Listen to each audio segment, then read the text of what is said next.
2 жұмыртқаны миксермен араластырдым.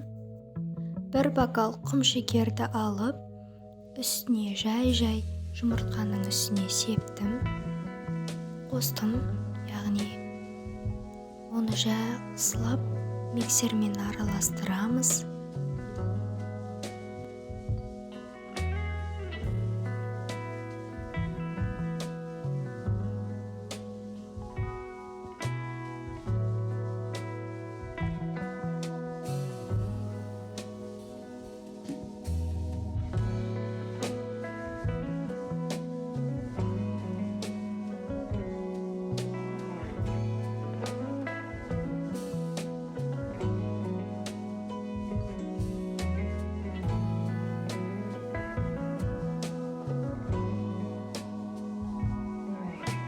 Оның бәрін жақсылап араластырып болған соң, үстіне 1 кесе айран құямыз.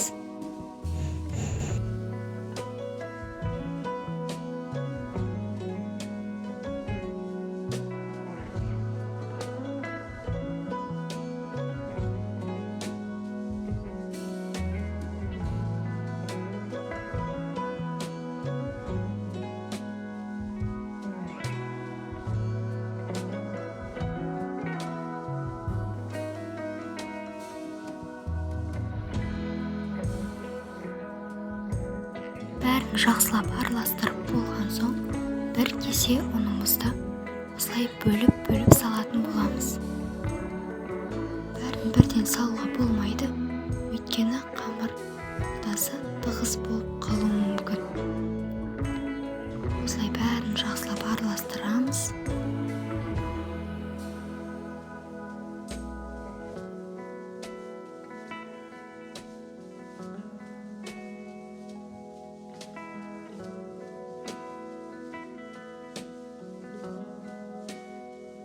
Содан соң содамызды қосамыз. Оның бәрін 1 қасық сода қосамыз. Оның бәрін осылай жақсылап араластырамыз.